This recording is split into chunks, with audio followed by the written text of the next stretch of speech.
예, 안녕하십니까. 저는 소화기 내과의 장정욱이라 합니다. 예, 만나 뵙게 돼서 반갑습니다. 네.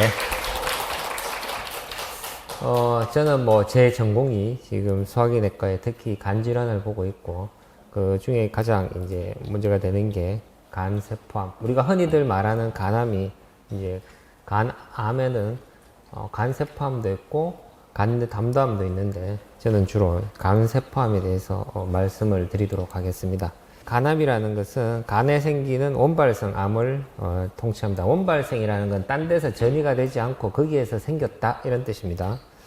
그 다음에 아까도 말씀했다시피 간에는 여러 가지 세포가 있는데 그 중에서도 간세포에서 생기는 암을 간세포암, 우리가 흔히들 간암이라 하면 그게 이제 간세포암을 말하게 됩니다. 그리고 간 안에는 담관도 있는데 그 담관세포에서 기원하는 암을 당간세포암종이라고 합니다. 또 그 이외에 다른 드문 혈관에서 생기는 암 이런 것들도 있지만 지금 대부분은 이제 간세포에서 생기는 간세포암이다 라고 생각하시면 되고, 그래서 보통 간암이라고 통칭을 하면 간세포암을 지칭하는 경우가 대부분입니다. 오늘은 이제 저희 대한간학회에서 백서가 발표됐는데 그걸 바탕으로 좀 통계를 가지고 말씀을 드리도록 하겠습니다. 간암은 2018년 기준 국내 전체 암종 발생에서 한 6위를 차지하고 있습니다. 10만 명당 한 16.7명을 차지하고 있고, 근데 이제 남성에서는 5위, 여성에서는 6위에 해당합니다. 등수가 중요한 건 아니지만 그만큼 많다 이런 뜻이고, 잘 아다시피 남자에서는 위암이 제일 많고 폐암, 대장암, 전립선암 이런 식으로 가는데 간암이 5번째고, 또 여성에서는 유방암, 갑상선암, 대장암, 위암 이렇게 순서로 가는데 간암이 6번째 정도가 된다. 그리고 이 간암이 좀 문제가 되는 거는 다른 암은 이제 65세에서 74세에서 가장 높은 분포를 나타내는데 비해서 간세포암의 발생은 55세에서 59세가 가장 많아요. 이 말은 뭔가 하면 훨씬 젊은 나이에 암이 생기고 또 사망을 한다는 거죠. 그래서 간혹 이제 너무 젊은 분들이 사실 왔을 때 저희들도 외래에서 좀 당황스러울 때가 있습니다. 그만큼 이게 젊은 나이에 주로 생기는 암이다 하는 게 간암의 특징이 되겠습니다. 여기 보면 이게 간암이 남성에서 주로 이런 40, 50대, 60대 이럴 때 많이 생기게 되고, 그에 비해서 상대적으로 여성분은 뒤쪽에 좀 생기게 됩니다. 아무래도 우리나라에서 간암이 남자한테 많이 발생하고 젊은 나이에 많이 발생하는 게 남자에서 음주도 많이 하고 이제 그런 이유가 있을 걸로 생각을 하고 있습니다. 간암 발생수, 조발생률 이런 건 인구 10만 명당 아까도 통계를 냈지만 얼마나 발생하냐 이런 얘기를 드렸는데, 다행히 보면 이런 발생자 수는 2011년 이쪽을 기준으로 해서 조금은 떨어지는 듯이 보입니다. 그리고 조발생률 자체는 좀 떨어지고요. 그래서 우리나라에서 간암이 최근에 그 이전에 비형간염 예방접종이라든지 혹은 치료, 항바이러스의 치료 이런 것들을 통해서 간암이 좀 줄고는 있다라는 것을 보여주고 있습니다. 이게 이제 10만 명당 한 조발생률이 제일 많을 때 2011년에는 32.8명쯤 됐다가 지금은 10만 명당 한 30.7명으로 약간 좀 줄었다 이렇게 생각하시면 되겠습니다. 그러면은 이제 다른 나라와 비교해서 어떠냐. 근데 우리나라가 상당히 간암이 주요 발생 보면은 높습니다. 그래서 남성 표준화 발생률이 상당히 높다 하는 것을 보여주고 있습니다.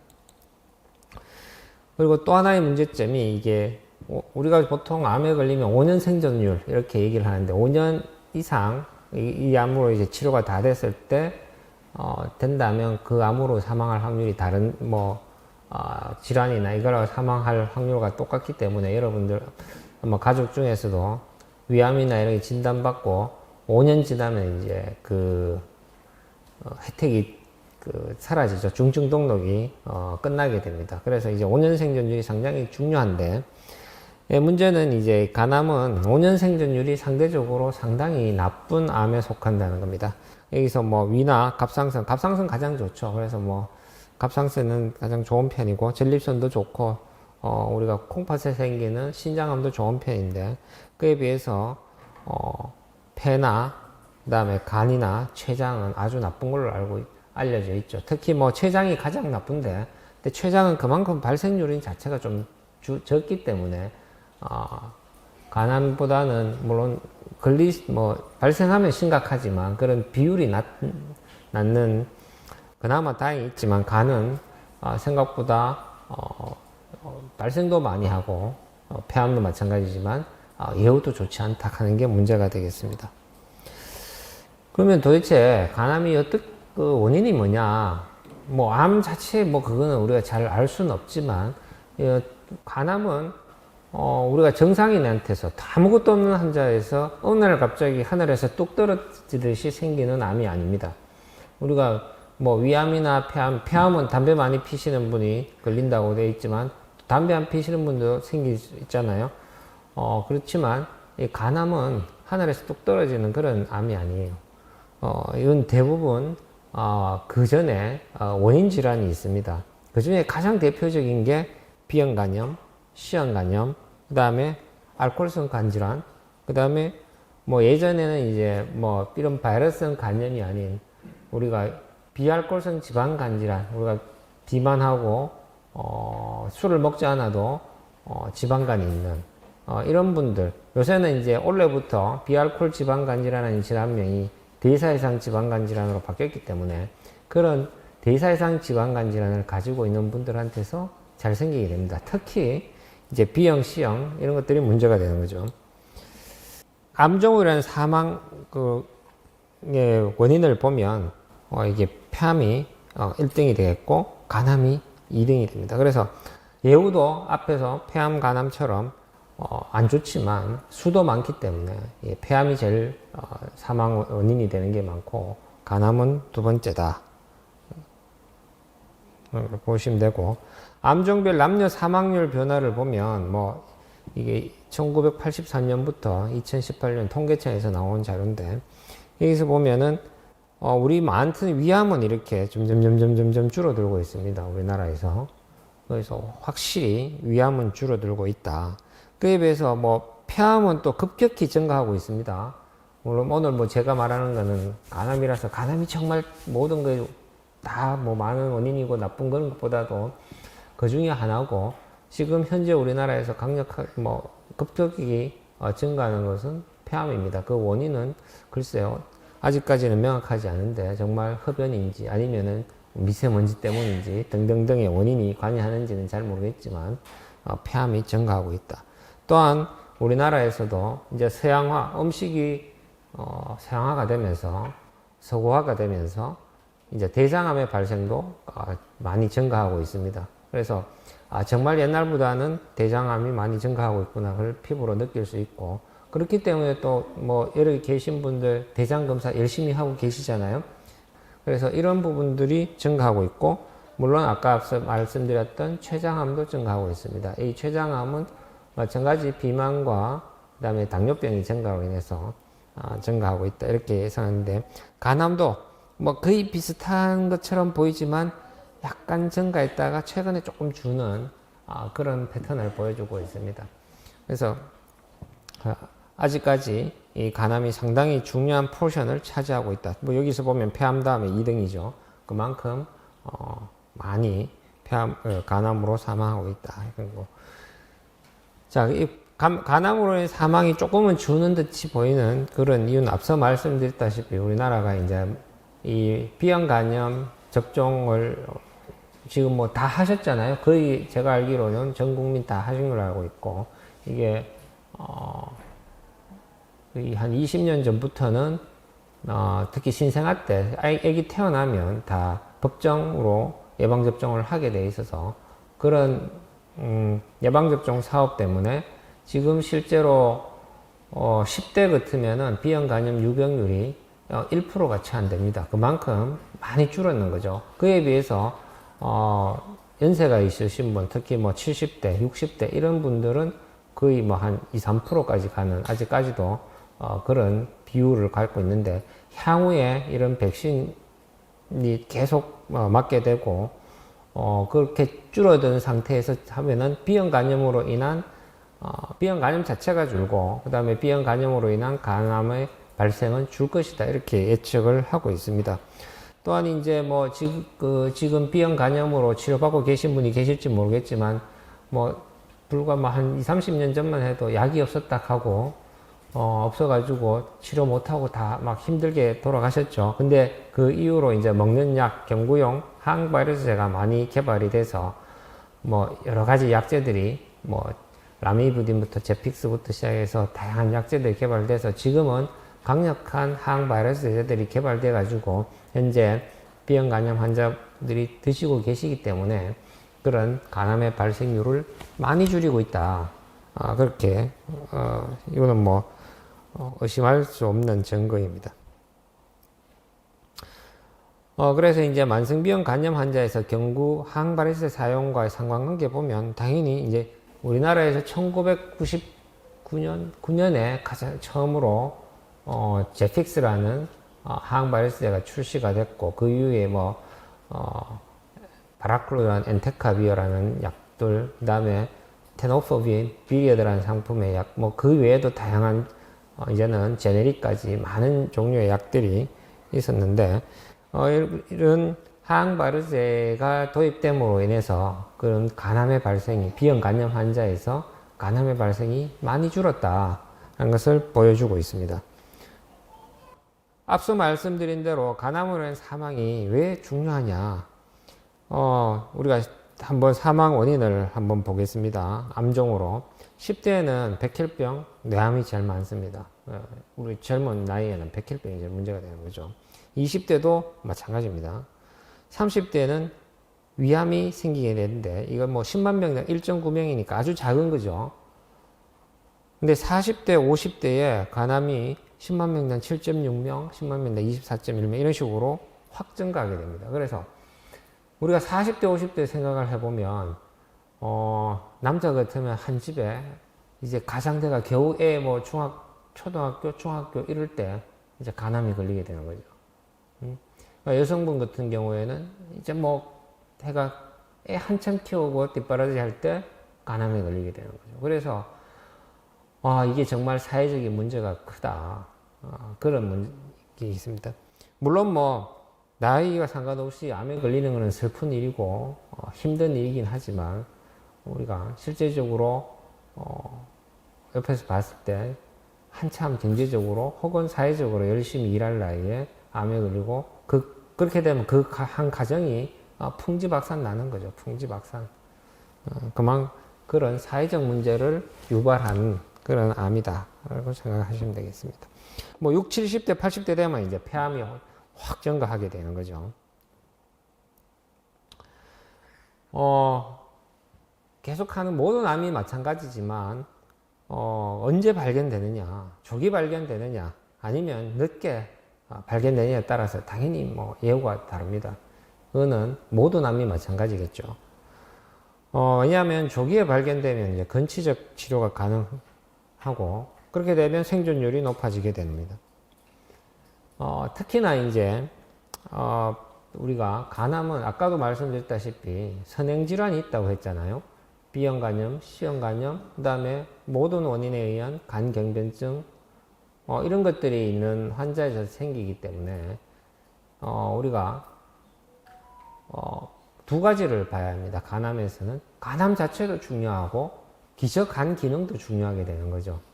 그래서 뭐 간암은 초기인데 간경화가 심해서 간경변이 심해서 간이 너무 안 좋으면 이제 손을 못 대는 그런 상황이 있을 수 있는 거죠. 그래서 그런 분들한테 생기기 때문에 우리가 특히나 더 조기 발견이 중요하다 이렇게 생각을 하시면 되겠습니다. 그래서 아마 여기 계신 분 중에도 있을 수도 있고 혹은 이제 뭐 가족 중에 있을 수 있는데, 우리나라에서는 B형 간염, C형 간염, 그 다음에 간갱변증을 가진 분들 40세 이상에서는 보건공단에서 1년에 2번 초음파 검사하고 간암 그 혈액 검사 하라고 아마 휴대폰으로 날아갈 겁니다. 그리고 병원에 어떤 병원에 다니고 있다면 거기 주치 선생님이 반드시 6개월에 한 번은 검사를 하라고 권고를 하고 있을 거예요. 자, 그만큼 나라에서 그 1년에 2번 초음파하고 복부 초음파하고 간암 혈액 검사를 세금으로 하라고 할 만큼 중요한 일이다. 이거는 딴 거 뭐 6개월에 한 번씩 검사 시켜주는 거 있습니까? 우리 내시경도 2년에 한 번이잖아요. 그렇죠? 대장 검사 5년에 한 번 하라고 하죠. 그것도 그 변 받아가지고 양성 나와야지 대장 검사 시켜주잖아요. 그 다음에 흉부 엑스레이 2년에 한 번 찍죠.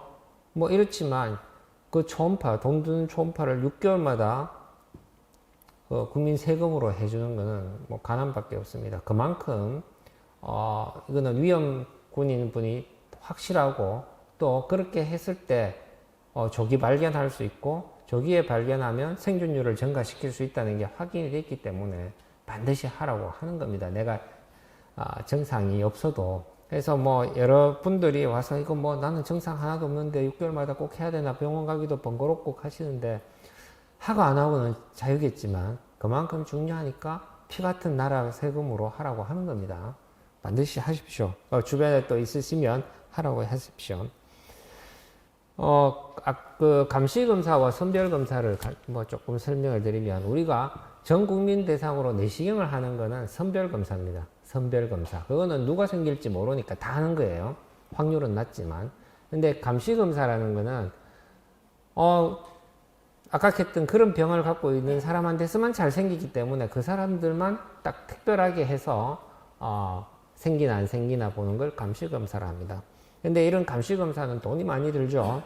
그래서 이런 것들을 국가사업으로 채택하기 위한 조건들이 있습니다. 이게 국민 건강상 심각한 질병 부담을 초래하는지 여부, 그 다음에 분명한 감시검사 대상이 정의되고 검사 가능한 의료 요건이 되고, 진단했는데 치료 방법 전혀 없다면 진단할 필요가 없는 거죠. 그 다음에 적절한 검사법에 전국적 적용이 가능한 경우, 아마 북한은 못할 겁니다. 아프리카에도 못할 거예요. 돈이 있어도. 왜냐하면 그 환자들을 6개월에 한 번씩 초음파나 CT나 이런 것들을 다 할 수 있는 의료시설이 없으면 또 못하는 겁니다. 그 다음에 적절한 치료법에 접근 가능하고 생존율 향상이 증명돼야 돼요. 아까도 말씀드렸다시피 진단은 되는데 치료법이 없거나 치료를 받으려고 하면 우리 뭐 이 나라에서는 안 되고 딴 나라 가야 된다거나 뭐 이러면 좀 곤란한 거죠. 그 다음에 비용 효과적 측면에서 가용 자원이 줘야 돼요. 그렇게 돈을 들여서 나라에 세금을 들여서 진단을 해서 치료하는 게, 조기에 치료하는 게 후에 뒤에 진행성 암으로 발견돼서 치료하는 것보다 비용 효과 대비 효과가 있어야지 이제 나라에서 정책으로 정하게 되는 겁니다. 그래서 간암의 해당 여부를 보면 국민은 아까 뭐 심각하다고 말씀드렸잖아요. 그 다음에 비용 부담도 2위로 상당히 높고, 그 다음에 고위험군이 분명하고, 그 다음에 간 초음파 검사와 피검사, 혈액검사, 알파 태아단백이라는 간암 감시검사가 전국적으로 이용하고, 우선 뭐 우리나라는 어디를 가도 초음파는 다 할 수 있잖아요. 그 다음에 다양한 간암 치료법이 뭐 저희 병원만 해도 모든 치료법을 다 할 수 있죠. 그 다음에 정책적으로 관련 비용을 감당이 돼야 된다. 우리나라도 이제 어느 정도 잘 살게 됐고, 또 아까 말했다시피 비용 대비 효과가 있다는 게 밝혀졌기 때문에 감시검사를 하게 되는 겁니다. 제가 이렇게 이 얘기를 길게 하는 거는 이렇게 나옴에도 불구하고 안 하시는 분들이 계세요.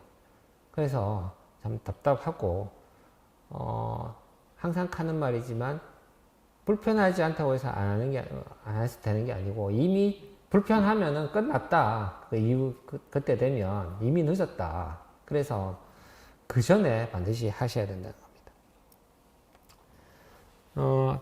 다시 한번 얘기를 드리면 B형 간염, C형 간염, 그 다음에 간갱변증, 뭐 이게 B형 간염 때문이든 C형 간염 때문이든 알코올 때문, 술 때문이든 간갱변이 생기는 사람, 그러면은 고위험군이 돼서 감시검사 대상이 된다. 40세 이상일 때. 그래서 휴대폰으로 연락이 가게 됩니다. 뭐 당연히 앞서 말씀드렸다시피 이런 감시검사를 하니까 생존율이 증가한다는 것은 이미 잘 알려져 있습니다. 이런 결과를 다 바탕으로 하는 거죠. 우리나라에서 이제 또 그 국가암검진 사업 중에 간암검진 대상이 있습니다. 그래서 우리나라에서는 전 국민을 대상으로 40세 되면 생애 전환 건강검진이 나오죠. 그때 한 번을 다 합니다. 그래서 비형간염, 지금 C형간염은 아직까지 법정으로 하지 않는데 아마 올해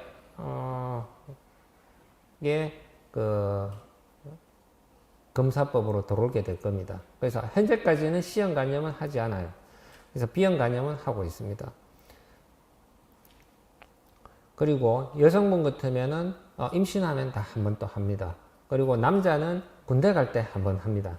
그래서 이제 이렇게 여러 번 중첩되게 해서 걸러내고 있다 하는 것을 알고 계시면 되겠습니다. 뭐 연도별 간암검진 수검률과 간암 발견의 성과. 그래서 검사를 그런 대상으로 많이 하게 되면 아무래도 이제 발견을 많이 할 수 있겠죠. 그래서 뭐 연도별로 보면 수검률이 증가함에 따라서 간암 의심 1000명당 발견율이 증가하고 있다 하는 것을 보여주고 있습니다. 그래서 이렇게 빨리 발견하면 치료도 훨씬 쉽고 생존율이 증가하게 되겠죠. 근데 이제 간암의 진단은 참 다른 암하고 좀 다른 특이점이 있습니다. 모든 다른 암은 조직검사가 필수입니다. 그래서 뭐 위암은 내시경을 해서 조직검사하고 아마 병원에서 내시경 하고 나서 조직검사 해놓고 결과 언제 보러 오라고 이렇게 얘기 들은 적이 있을 겁니다. 뭐 대장검사도 마찬가지고. 그리고 우리가 뭐 남성의 그 전립선암이나 모든 폐암이나 하면 다 조직검사를 반드시 해서 조직학적으로 진단을 내립니다. 하지만 이제 간암은 진단하는데 조직검사가 필요가 없어요. 우리가 아주 특이적인 영상진단이 있고 플러스 아까 했던 간암 종양 표시자가 합당하면은 우리가 조직검사 없이 진단할 수 있습니다. 그래서 그게 가장 특이한 점이고 또 조직검사 없이 진단을 하기 때문에 그 영상검사에서 아주 특이적인 소견을 다 맞춰줘야지만 또 진단을 할 수 있어서 간혹은 이게 확실치 않다, 의심은 되지만 확실치 않다, 병원에서 이런 얘기를 들을 때가 있습니다. 그래서 좀 더 지켜보자 뭐 이런 얘기를 들을 때 있는데 뭐 그러면 이제 듣는 환자분은 아니 마음은 불안한데 긴지 아닌지 잘 모르겠다, 기다려보자 하면 어떡하란 말이냐 이렇게 말씀하실 수도 있는데 조직검사를 하지 않고 진단을 할 수 있기 때문에 대신 영상검사상 확실한 특이적인 소견을 보여줘야 되기 때문에 그렇습니다. 그래서 그게 시간을 두고 검사를 해서 어떤 소견을 보인다면 또 진단을 할 수 있고 또 어떤 경우에 꼭 감별이 필요한 경우에는 조직검사를 해서 확인할 때도 있습니다. 그래서 그거는 그 상황에 따라서 우리가 그 방법을 이용할 수 있습니다. 우리가 아까 얘기했다시피 고위험군, 만성비형간염, 만성C형간염, 간경변증이 있을 때 우리가 6개월마다 초음파 검사 플러스 혈액검사 한다고 했죠. 그죠? 그렇게 해서 만약에 초음파상의 결절, 우리가 흔히 결절 하는데 뭐 쉽게 생각하면 덩어리, 혹 이렇게 생각하시면 됩니다. 그게 이제 1cm 이상짜리가 관찰이 됐다. 그러면 반드시 이제 CT나 MRI나 이런 검사를 해야 돼요. 보통은 CT를 많이 합니다. 보험 문제 때문에. 그렇게 해서 CT를 해서 확실해진다 하면은 그 자체로 CT로서 진단을 할 수가 있습니다. 근데 보통은 이제 치료를 위해서 MRI가 좀 더 작은 병변을 찾을 수 있기 때문에 진단이 돼도 MRI를 보통은 치료 전에 하게 되고요. 또 CT를 찍었는데 좀 아리까리하다, 아리송하다 이런 경우에도 MRI를 하게 됩니다. 그럼 왜 처음부터 MRI 하지 왜 CT 하지 않느냐? 보험 체계가 그렇습니다. 그래서 우리가 CT를 해서 거기에서 일정 소견이 붙어야 MR을 할 수 있기 때문에 순서를 지켜서 한다. 이렇게 생각을 하시면 되고요. 그래서 만약에 간세포암에 합당한 전형적인 소견을 보여주면 아까도 했다시피 이제 치료를 위한 검사를 하게 되는 거죠. 이게 뭐 다른 데도 전이가 잘 갈 수 있기 때문에 폐나 뼈나 이런 데 잘 가기 때문에 폐시트도 찍어야 되고 뼈 검사도 해야 되고 뭐 이런 단계를 가지게 되는 겁니다. 그 다음에 만약에 했는데 MRI까지 찍었는데도 아리까리하다 정말 그러면은 이 상태를 보고 우리가 추적 검사를 할 것이냐 아니면은 이거 정말 의심이 되면은 조직 검사를 하게 됩니다. 그래서 뭐 입원해서 조직 검사를 하자 이런 얘기를 할 수 있는 거죠. 그래서 그렇지 않고 만약에 정말 뭐 그냥 하다면 우리가 3에서 6개월, 3개월 뒤에 다시 CT를 한번 찍자든지 혹은 뭐 6개월 뒤에 한번 보자든지 이런 식의 그 상태에 따라서 권고를 하게 되겠습니다. 자, 앞서 말씀드렸다시피 우리가 간암이 중요한 거는 이미 이제 간암이 생기는 환자분은 다른 원인 질환을 가지고 있다 했잖아요. B형, C형, 간경변. 그래서 만약 뭐 그냥 B형, C형만 갖고 있다면 간 기능은 그래도 상당히 괜찮기 때문에 우리가 수술을 하든 뭘 다른 치료를 하든 간 기능에 크게 영향을 받지 않지만 이미 간 경변을 가지고 있다면 문제가 되는 거죠. 왜냐하면 이미 나쁜 간에 우리가 또 간암이 생기면 우리가 수술을 하려면 간의 일부를 떼내거나 이렇게 해야 되는데 떼내고 나서 남은 간으로 살 수가 없는 거죠. 그래서 뭐 위암이나 폐암이나 이런 거는 물론 폐암도 조금 그런 면이 있습니다. 폐 기능이 너무 안 좋으면은 폐절제술을 못할 때 그런 거 있지만 대부분 뭐 위암이나 이런 거는 위의 기능이 나빠서 위가 없으면 못 살고 이렇진 않잖아요. 위가 전체가 없어도 살 수 있잖아요. 그렇기 때문에 그런 문제가 없는데 간은 그렇지 않다. 그래서 기저간 기능이 상당히 중요합니다. 그렇기 때문에 똑같은 크기의 1cm 암이 B형 간염만 있는 환자한테 생긴 거하고 간경화도 간경화의 나쁜 정도를 ABC로 따지는데 A인 사람한테 생긴 거하고 B인 사람한테 생긴 거하고 C인 사람한테 생긴 거는 치료법이 달라진다는 거죠. 그래서 우리가 간 기능이 좋고 뭐 수술적 절제가 가능하면 수술을 하는데 이 수술을 하고 나서 남는 간으로 환자분이 살 수 있을 정도의 간 기능이 안 된다 하면 수술을 못 하는 겁니다. 그래서 다른 방법을 선택해야 됩니다. 그래서 우리가 간암의 치료는 간암 자체의 병기도 중요하지만 기저 간 기능이 상당히 중요하다 하는 것을 이해를 하셔야 됩니다. 그 다음에 또 하나는 그렇기 때문에 이게 다른 암처럼 그냥 심플하게 뭐 우리가 뭐 이런 거 많이 묻죠. 저는 몇 기입니까? 1기입니까? 2기입니까? 3기입니까? 4기입니까? 뭐 이렇게 묻는 경우가 많은데 모든 다른 암은 딱 그 병기가 전 세계적으로 통일이 딱 돼 있어요. 그래서 그건 어디 가도 한 가지의 병기를 쓰도록 되어 있는데 간암은 사실 그렇지 않아요. 그래서 우리나라의 공식적인 그 간암 학회에서 하는 그 병기하고 미국에서 공식적으로 쓰는 병기하고 일본에서 공식적으로 쓰는 병기하고 이런 게 조금씩 달라요. 그런 문제가 있습니다. 그래서 이 병기를 할 때 어느 병기를 쓰느냐에 따라 좀 다릅니다. 근데 뭐 지금은 그래도 전 세계적으로 공통적으로 쓰는 병기를 하나는 만들어서 얘기를 하고 나머지 또 더 자세한 건 이렇게 붙여서 이중으로 하기도 합니다. 그만큼 이 병기를 나누는데 고려 사항이 많다는 거예요. 그래서 그 병기 안에 보면은 간암 자체의 그 개수, 크기, 뭐 전이 이런 것도 들어가지만 간 기능이 들어가게 됩니다. 그래서 간 기능을 어떻게 반영시킬 거냐에 따라서 그런 병기들이 좀 다르기 때문에 그런 문제가 발생한다 하는 것을 알고 있으면 됩니다. 그래서 병기가 몇 개예요 하면은 우리도 이 병기로 따지면 뭐고 이 병기로 따지면 뭐고 이렇게 얘기를 할 수밖에 없는 그런 이유들이 여기에 있습니다. 아까도 말씀드렸다시피 간 기능 때문에 건치적 절제를 못하는 경우가 많다. 뭐 통계를 보면 또 간암은 증상이 별로 없기 때문에 진단돼서 수술적 절제, 건치적 치료가 가능한 경우가 30%가 안 돼요. 대부분은 그 진행에서 생기기 때문에 수술 치료가 어렵다. 그 다음에 아까도 말했다시피 다른 모든 암은 5년 치료 후 5년이 지나면 끝납니다. 추적 검사 끝나죠. 이제 병원에서 내 위암 수술한 지 5년 지났는데 5년 동안 재발 없으면 이제 병원에서 그만 오라고 얘기를 합니다.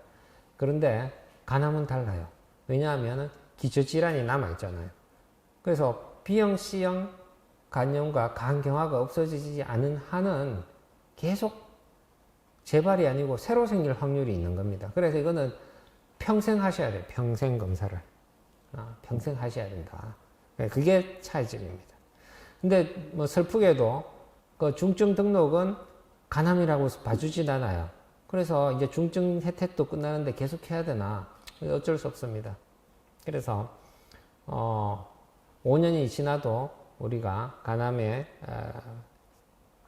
발생이나 재발이 가능하기 때문에 동일하게 평생 추적 검사를 하셔야 된다는 게 또 특징입니다. 또 간이식이나 간 절제술이 5년 재발률이 뭐 8에서 20%, 5에서 70% 이렇게 아주 브로드하죠. 그래서 그만큼 상황에 따라서 딱 맞는 그런 치료를 선택을 하지만 결과가 좀 다를 수 있다 하는 거고, 그 다음에 이제 우리가 최소한 간이식을 할 때는 5년 생존율이 한 70% 이상은 돼야지 하기 때문에 모든 환자에서 내가 이렇게 간이식을 간암 환자에서 받을 수 있는 게 아니고 5년 생존율이 70% 이상은 돼야지 간이식을 받기 때문에 그럴 만한 또 조건이 정해져 있습니다. 그래서 우리가 내사자 간을 받을 때나 혹은 가족 중에 누군가 간을 생체 간을 줘서 할 때도 그런 기준을 지켜서 우리가 하게 됩니다. 또 이런 경우도 있어요. 아까도 했다시피 간 기능이 나쁜 경우는 간암을 치료했는데 간암은 재발하지 않고 잘 있는데 간경화가 계속 나빠져서 정맥류 출혈이 있다거나 아니면 복소가 생긴다거나 뭐 이런 것 때문에 이제 결국 간경화로 돌아가시는 분이 있단 말이죠. 그래서 항상 우리가 간암을 치료할 때는 기저질환을 같이 치료하는 게 정말 중요하다는 것을 알아야 됩니다. 그 다음에 이제 다른 치료는 다른 암에서는 위암도 뭐 수술이면 수술 대부분 그렇게 하고 나서 그 다음에 뭐 드물게는 항암 치료 이렇게 가는데 우리가 간암은 그렇지 않아요. 우리가 수술을 하고 나서 뭐 수술은 가장 깔끔하니까 수술하고 나서 지켜볼 수도 있는데 재발하느냐 아니냐, 수술을 안 했을 경우에는 다양한 치료를 한꺼번에 할 경우도 있습니다. 한 방에 다 이렇게 해결을 못하기 때문에. 그래서 뭐 경동맥 화학색전술을 하거나 혹은 고주파열 치료를 하거나 플러스 뭐 방사선 치료를 하거나 플러스 뭐를 하거나 이렇게 여러 가지를 한꺼번에 하는 경우들이 상당히 많다 하는 것을 알고 있으면 됩니다. 그리고 이제 예후를 결정하는 중요 변수 중에 하나는 진단 후 최초 치료로 어떤 방법을 선택하느냐가 정말 중요하다. 그래서 이게 이 병원에 가면 이걸 하작하고 또 저 병원에 가작하면 저걸 하작하고 뭐 그런 경우들이 있는데 그거는 그 이유가 이것도 할 수 있고 저것도 할 수 있는데 이렇게 되어 있습니다. 그 병원에서 가장 잘하는 것을 먼저 해라고 되어 있습니다. 그렇기 때문에 A라는 치료도 할 수 있고 B라는 치료도 할 수 있고 다 기준이 이렇게 되어 있으면 그거는 그 병원에 계시는 교수님이 보고 그 병원에서 가장 잘할 수 있는 방법을 선택하게 되는 거죠. 그래서 저기 가니까 저 방법을 하라고 여기 가니까 이 방법을 하라고 얘기가 다르네 뭐 이렇게 갈 수 있는 그런 이유들이 여기에 있는 겁니다. 우리나라에서는 아까도 했다시피 대부분 상당 부분이 이미 진단받았을 때 수술할 수 없는 경우가 대부분이라서 경동맥 화학색전술이라는 치료를 가장 많이 받고 있다. 경동맥 화학색전술이라는 것은 이렇게 간암이 있으면 우리가 간은 보통 간문맥이라는 정맥에서 70%의 영양분을 받고 간동맥에서 30%만 영양분을 받는데 간암이 생기게 되면 그 간암은 간동맥에서만 영양분을 받아요. 그래서 간암으로 가는 간동맥을 막아주고 거기다 약을 넣어주면 이제 그 간암이 죽는다 하는 걸 이용하는 건데, 물론 경동맥 화학색전술은 근치적 치료는 아닙니다. 근치적 치료는 아니지만 우리가 이걸 했을 때 생존율의 증가가 확실하기 때문에 많이 선택하는 방법 중에 하나입니다. 근데 다시 얘기하지만 근치적 치료를 할 수 있는 경우에는 근치적 치료를 가장 먼저 생각합니다. 그 근치적 치료에는 1번이 수술이고 수술 첫째고 2번이 그 고주파 열치료가 들어갑니다. 세 번째가 간이식이 들어가게 되겠죠.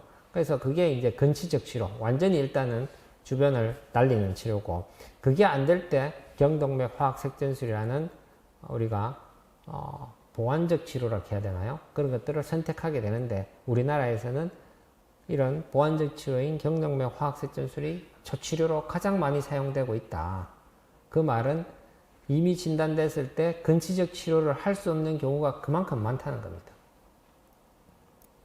그래서 간실질이 동맥과 문맥으로부터 함께 혈류를 받지만 간세포 함종은 간동맥으로만 혈류를 받기 때문에 이 간암에 영향을 주는 간동맥을 막아주고, 그 막기 전에 우리가 항암제를 투여해서 한꺼번에 간암을 죽이는 치료를 하게 됩니다. 그래서 하고 나서 보통 3에서 4주 후에 다시 CT를 찍어서 암이 남아있는지를 보고, 남아있다면 추가적으로 하고, 다 치료가 됐으면 추적 관찰하게 되는 그런 경과를 밟게 되겠습니다.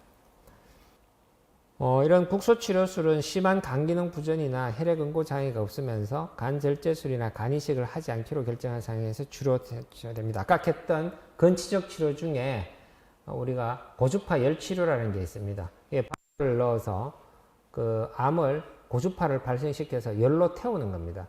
근데 이제 열을 태울 수 있는 범위가 너무 그렇게 넓진 않기 때문에 3cm를 넘어가면은 하지 않아요. 그래서 뭐 작은 거 있고, 그 다음에 개수가 너무 많으면 일일이 다 할 수가 없기 때문에 우리가 3개 이하까지는 우리가 고주파 열 치료를 하게 됩니다. 그래서 우리가 순차적으로 다시 얘기를 하자면 근치적 치료를 선택하기 때문에 수술이 가능하면 수술을 1번으로 생각하고, 수술이 불가능한데 고주파 열 치료가 가능하면 고주파 열 치료를 생각하고, 그래도 안 되면 그 다음에 경동맥 화학색전술이나 뭐 방사선 치료나 등등등을 생각하게 됩니다. 그럼 고주파 열치료술이 수술하고 비교하면 어떠냐?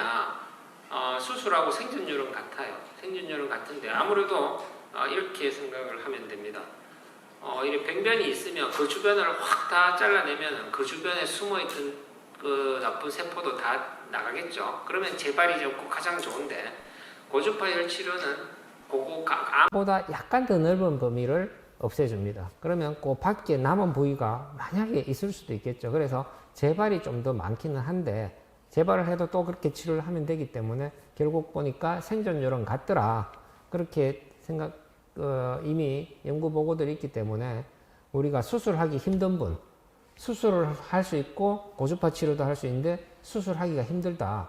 문에 심장병이 있고 이미 뭐 다른 병이 심하고 이런 분들, 폐가 나쁘고 수술 못한다. 이런 분들은 우리가 수술 대신에 고주파 열 치료를 선택할 수도 있는 거죠. 생존 기간이 이미 차이가 없다는 게 밝혀졌기 때문에. 그리고 최근에는 그러면 이게 아까 고주파로 열을 발생시키는 범위가 한정되어 있다 했는데, 이걸 훨씬 더 넓게 시키는 그런 방법은 없냐? 물론 넓게 시키면 그만큼 간 기능도 나빠지겠지만, 간 기능이 좋은 경우에 넓게 할 수 있으면 좋기 때문에, 그래서 이제 마이크로웨이브라는 전기자기파를 이용한다든지, 그 다음에 아주 낮은 액체를 이용해서 그 조직을, 암을 얼려 죽이는 방법도 있습니다. 냉동요법, 크라이오세라피라 해서 그런 방법을 한다든지, 뭐 어쨌든 세포를 죽이는 다양한 국소 치료법이 현재는 개발되어 있습니다. 그리고 그보다 크기가 더 작을 때, 한 2cm 정도에는 우리가 세포에 에탄올을 100% 순수한 에탄올을 하면 세포가 죽습니다. 그래서 그걸 이용해서 예전에는 에탄올도 많이 주긴 했는데요. 그거는 그 크기가 한계가 있기 때문에 지금은 많이 쓰진 않고, 아주 특별한 경우, 우리가 고주파 치료를 하기가 아주 어려운 위치라든지 뭐 이런 경우에 쓸 때가 있지만, 주로는 국소 치료로는 고주파의 치료를 많이 사용을 합니다. 다행히 다 보험은 됩니다. 그래서 5년 생존율이 이제 11.8% 아주 나빴는데, 그래도 한 40% 정도까지는 올라왔다. 1993년에서 95년에는 5년 생존율이 11.8%에 불과했는데, 지금 2018년까지는 한 37%까지 했으니까 생존율이 상당히 좋아진 거죠.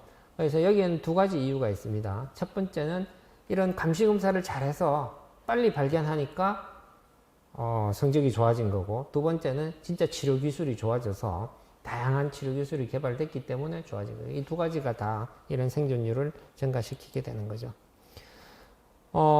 현재 전 세계적으로 간암을 치료할 때는 혼자 결정하지 말라고 되어 있습니다. 그래서 팀을 이루어서 우리가 소화기 내과, 그 다음에 방사선 하시는 분, 종양내과, 그 다음에 실제로 인터벤션 하는 분, 그 다음에 수술하는 외과 선생님, 이렇게 팀을 이뤄서 그 환자를 보고 어떻게 치료를 하는 게 좋겠다, 서로 디스커션을 해서 치료를 하게 그렇게 되어 있습니다.